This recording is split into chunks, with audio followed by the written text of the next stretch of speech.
Hello, hello, hello. I'm back. Don't worry about spoilers. I want you to experience this game blind and fresh with no information or as little as possible.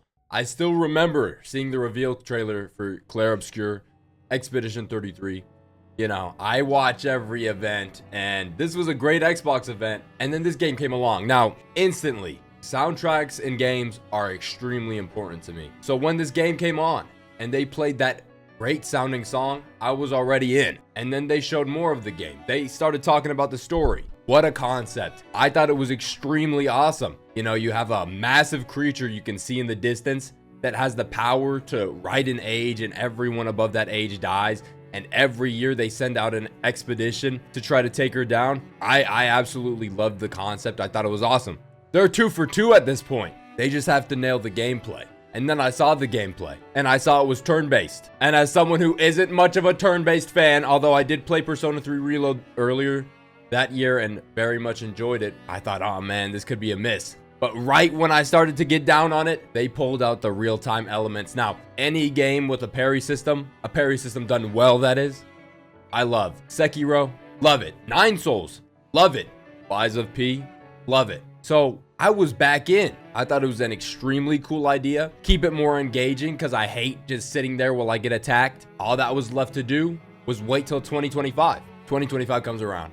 It's January. The developer direct is here, and they show the team behind it. Now, when I saw this, I really appreciated the passion of the team, and that was something that gave me hope in terms of the non-technical aspects of the game. But at the same time, I saw how small that team was, and I doubted them. Yes, I doubted them. The game seemed way too ambitious for a team of this size to fully realize that vision, and so my hype died down a lot because I really doubted that they'd be able to deliver, at least on my expectations. But April comes around, and I'm considering, do I get it? Do I not? They've priced it at $50. It's 10% off on Steam. I'm gonna get this game. Now, when I first started playing, I said I paused my Oblivion to be here. I paused my Oblivion to be here. Oh, hell no. But I would soon find out. I paused my Expedition 33 to be here. That makes no sense, but I'm running with it. Listen, I've never been this impressed with a game and a studio ever. This is the most impressed, dumbfounded, flabbergasted I've been at a video game's existence. So let's get into why. Starting with the story and characters. Oh, wait. Did Quentin Tarantino make this game? Hold up. Can we zoom in? Enhance. Jarvis, enhance. I already talked about the concept, but let's dive a little deeper. I love massive creatures and epic adventures. And off rip, this game did both of those things very well. Basically, you're seeing everyone you love die. You know, everyone older than you is dying. I feel bad for guys that like MILFs. You know, guys that like older women. Got none of that here for you, unfortunately. But listen, the idea that you're gonna die next year anyways, so you might as well go on a suicide and off yourself mission, you know, that kind of thing. The idea that you know you're dying next year if you don't kill this massive, insane, unkillable creature, so you're going out to do it, that's awesome to me. And that first scene when they get to the mainland, I won't say anything about it. All I'll say is that's one of the best openings to a game ever. Cane taps, you know. Cane taps is all I'll say. But throughout the game, something I thought was extremely cool was you'd see other expeditions. Like, I believe it was Expedition 69 you find very quickly. And they laid handles attached to rocks or mountains that you could climb on. Someone came here before and set up these handholds. Probably Expedition 69. The Climbers Expedition. Let us thank them for that. I thought it was super cool that they gave context to that, because a lot of games just have things to climb on and you just accept that they're randomly there. But having an actual explanation for it was very cool. And they're not the only ones, you know. You'll find journals throughout the game, which are like just entries in a lore journal kind of thing. And usually in games, I'm not interested in that at all. But first of all, they're all voice acted, which gotta commend them for that. The voice acting combined with the fact that this was an expedition before you. This is exactly what you're doing, but the last time, or not the last time, but previous times. And each one had a different strategy, and just hearing how they failed or what happened in their expedition was super interesting to me. And that's something that I can't say about many games. So I read every single one or listened to, and I thought it was awesome. Also, The rest points, like, I guess you could say this game's kind of bonfires, you know, or just checkpoint flags, whatever. They're expedition flags, like an expedition before you laid that flag. That's also extremely cool to me. It really immerses you in the world, makes it feel more believable. Another thing is you constantly, well, not constantly, but very, very frequently see the paintress in the distance, in the tree, the monolith in the distance where she writes the number. That is so cool. You never forget what you're doing. You never forget what this expedition is for. You know, a lot of games will kind of have this main overarching goal, but then along the way you kind of forget about things and you're getting sidetracked and whatever, and then you're like, oh yeah, I'm supposed to do that. You never forget what you're doing here, and that adds a lot to the story. Now, when it comes to the characters, I'd say the main few were really good. I liked them. I liked everyone in the game, but some characters had more to them than others. Oh, Renoir. Renoir was awesome. I really liked him, and he's voice acted by Andy Serkis. You know, Gollum, that guy. So I thought he was an awesome character. Also, just in general, the voice acting was amazing. I will say, the writing had some questionable moments. Some lines where I was just like, okay, like that, they felt out of place. And then other lines where it was clear that they were trying to convey something to the player by saying unnatural things. But those moments were few and far between. For the most part, I enjoyed the writing, and I read literally everything that this game threw at me, so I think that says enough. Overall, I really enjoyed the stories. I liked a lot of the characters and really liked certain characters, and it's rare that I actually care about a story. So even if I'm not looking into all the technical aspects and maybe plot holes or things that could have done better, all those things, I'm not that kind of guy. I just look at it as a whole, and I really enjoyed it. Now let's get into the gameplay, which this is the highlight of the game for me. Yes, a turn-based combat system is the highlight of the game for me. That says a lot right there. Let's just start off with giving a brief rundown of this combat system. Listen, your attacks are turn-based. When you use these attacks, sometimes you'll get quick time events. I like that. It kept it more engaging for me instead of just clicking the button and watching something happen. And then every single attack, I thought it was only going to be certain attacks, but every single enemy attack in this game can be parried, dodged, jumped over, or gradient parried. Now, you start off with just a dodge and a parry, and I pretty much exclusively parried throughout the game, but they introduced the jump later on. With jump attacks, you can only jump over them, and you get a midair shot at them, which does some damage. Just that coming in, I was like, oh, I thought it was just going to be dodge and parrying. This is going to keep it even more fresh. And then the gradient parry comes in later on, and I never got tired of it throughout the entire game. To be fair, I love parrying, so I could have parried throughout the entire game and not got tired of it, but it keeps it fresh and it keeps you on your toes. I really enjoyed the real-time elements of this combat system, and it made it my favorite turn-based combat system ever, surpassing Metaphor ReFantazio. Now, obviously, I don't have the biggest selection to pick from, but I can't imagine myself enjoying a turn-based combat system much more than this. A combat system I really enjoyed in this game was how they did items.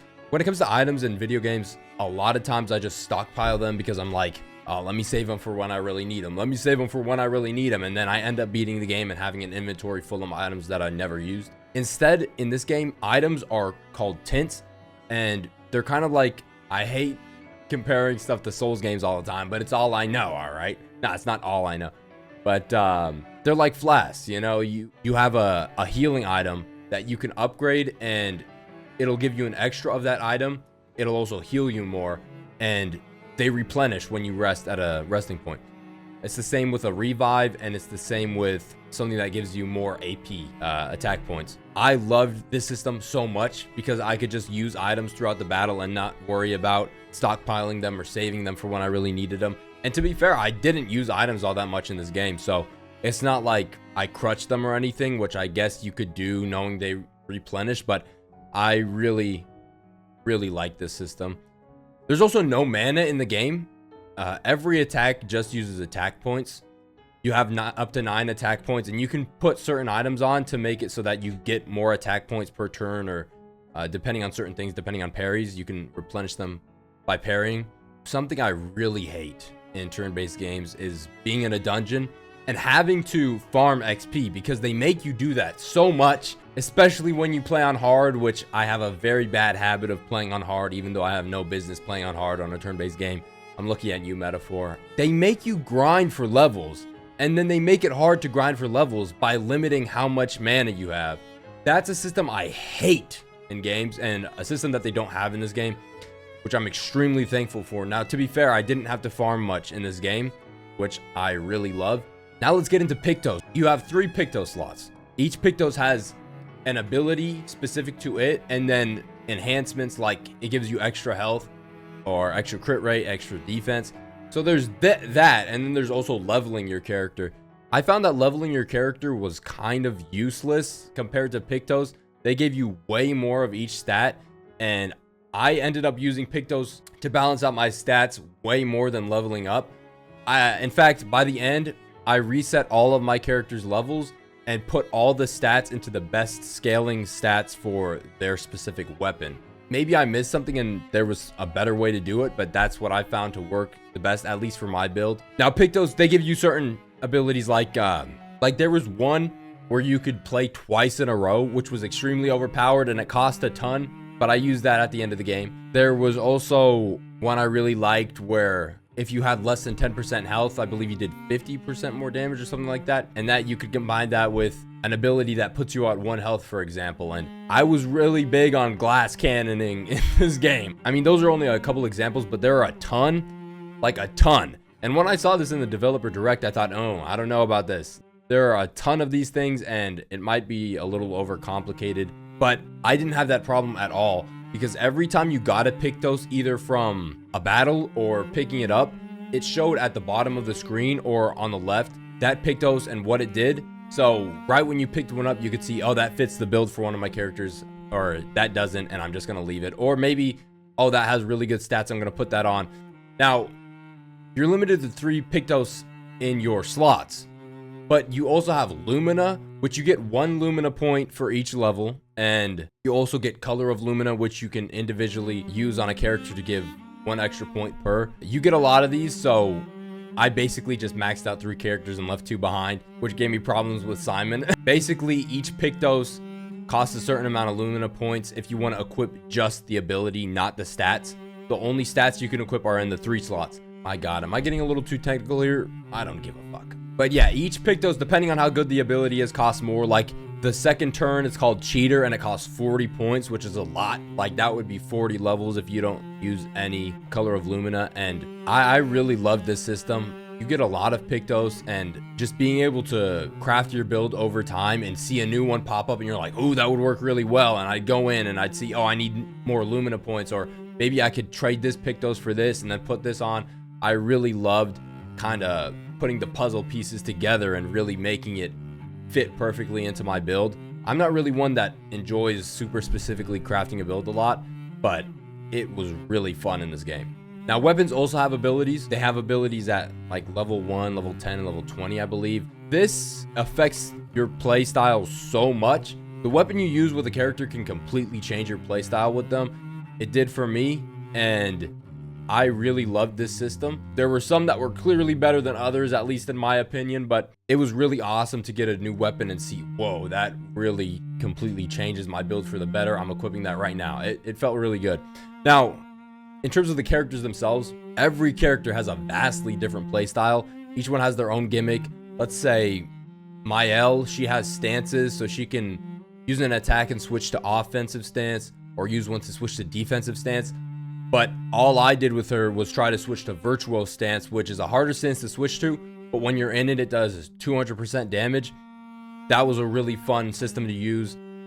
You have to play perfectly, basically, and the more you attack, the higher your rank goes. It goes from D to S, and once you get to S, you try to stay in S, and you do way more damage. I loved that one because it would always force me to be perfect with my parries. Those are just 2 examples, but each one has different abilities. I liked CL, but I ended up, my main 3 would be Mael and Monoko. So yeah, you're able to use 3 characters in a party, and using 3 characters in a party with vastly different playstyles, each one you play differently, that kept it so fresh for me. I never got bored of this combat system. We can talk a bit about exploration, which I really enjoyed because it was limited, so exploration felt really rewarding without being overwhelming. I like exploring everything in games, but I also end up feeling like I'm wasting time a lot. And I never felt like I was wasting time with this exploration because there wasn't that much, and you knew every time you went off the main path, you were gonna find something fairly quickly, and you could get back towards the goal. I really liked exploration in this game. Now, there are some things that I'd like to say. I really wish there was a restart battle button, like in Metaphor, because my build was hit or miss. It was hit more than it was miss. But when I'd get into a tough battle, I'd have to restart a lot. And if I messed up, I'd want to restart. But to do that, I'd either have to die, which takes too long, or reload an older save, which is basically just it auto saves, so it's a save right before you enter the battle. But it took more time than I wanted to. I think they could pretty easily add a restart battle button, and it's only a good addition. Now, that being said, it's not very punishing if you die anywhere in the game. You're basically put back right before you fought that enemy. I liked this. I don't like being set back super far and wasting my time, but it's something to just throw out there. Now, they have something similar to Atlas games where you initiate battles by attacking them. The battle initiator is like this spell where you just put your hand out and this like cloud goes in front of your hand. It was pretty wonky. It was not very good. It worked, but sometimes like maybe if an enemy is slightly above you on an incline, you don't hit them. And I found myself like staring at the cloud, hitting this enemy, and it just didn't initiate. And then they came and hit me and initiated the battle. That was kind of annoying, but it wasn't too big of a deal. And then I guess this might be a problem for some people. It would be the delays of attacks. Attacks are very delayed, like Elden Ring on steroids. I was fine with this because it would have been way too easy if they weren't delayed. And you're pretty limited with how you can mess people up in terms of parrying in a turn-based combat system. So I think delays are a fine way to trip people up and make them mess up on parries. And it could be annoying, sure, but I didn't mind it much because I would just learn those delays and then I'd get it the next time. With that being said, after doing pretty much everything in the game, fighting every boss in the game, I never got tired of this combat system. And in fact, I just want to go back and play it even more. Now, art design and soundtrack. When I first saw the trailers for this game, I could smell the Unreal Engine 5 coming off of it. And I'm not big on hyper-realistic kind of games, so I was on board for everything else, but the art style I questioned. Now, after actually playing the game, I got used to it very quickly, and I believe it was the right choice because with the absolutely insane looking areas in this game, just fantastical, I say fantastical a lot, don't I? Fantastical looking areas combined with the realistic looking graphics adds so much to it because it just makes it feel even more fantastical because it's not like a realistic graphic style combined with the most insane looking, awesome, unbelievable, every single word I can use looking areas. You'll see stuff floating around. Just Lumiere seeing that curved Eiffel Tower. The areas in this game are some of the best looking I've ever seen. And combining that with the realistic graphic style just enhanced it in my opinion. I absolutely love how this game looks. And some of the artistic choices they made were so cool. Like Mael's Nightmares, having that 1:1, I think it's 1:1, it might be slightly different. Aspect ratio with the black and white, it just adds these enhancers that make those scenes so much cooler. I loved it. The world map also looks really nice, seeing all the different biomes and styles of areas, and then just the different places you were going to, and always seeing the painters in the distance was so cool. I didn't think I would like the world map. I always thought it looked annoying to play through on older RPGs. I've never actually played through one though, and if they're anything like this, then I will end up loving them. I thought it was awesome because there are so many areas that aren't in the main campaign that you can go off and find, and you'll see, oh, I can enter this area. It's a fully fledged area. Especially in the end game, I would enter something that I'm like, oh, this is probably just some one-off like random area that doesn't have much to it, and then it has so much more to it than I thought. Finding that felt very rewarding. Even though they're pretty obvious, it still felt rewarding to find those, and I think it was an awesome system. The character design, I think for the most part it's really good. It's just sometimes it's off-putting. The characters themselves look good. I'm trying to say I think it's the eyes. Sometimes the eyes look weird, but otherwise I really like how each character looks, especially the more mystical ones. You know, Monoko, I really love his design. Eskie, really cool. Also, they made the girls bad as hell. I'm not talking about my just I have to say that instantly. All right. The soundtrack is amazing. I love the soundtrack. It's at its best when it's doing the more melodic, like just I don't know what that music genre would be called, but the melodic kind of soothing music or just the beautiful music. That's when it's at its best. The goofier tracks, I get it, but I'm not listening to those like damn. Sometimes in the battle music, they would use a little bit too much beatness, you know. I don't know what to call it. Just you would hear the beat, and I don't really want to hear the beat as much as the melodic side, you know. But this soundtrack had some amazing songs. It's one I'm gonna be looking up after and adding some to a playlist, you know. Really great soundtrack. Some of those songs, just the menu music, dude. When I clicked on this game and heard that music, I was locked in instantly. I listened to the whole thing, sat there just closing my eyes. I can feel I feel the music, bro. I already feel it. Oh my god.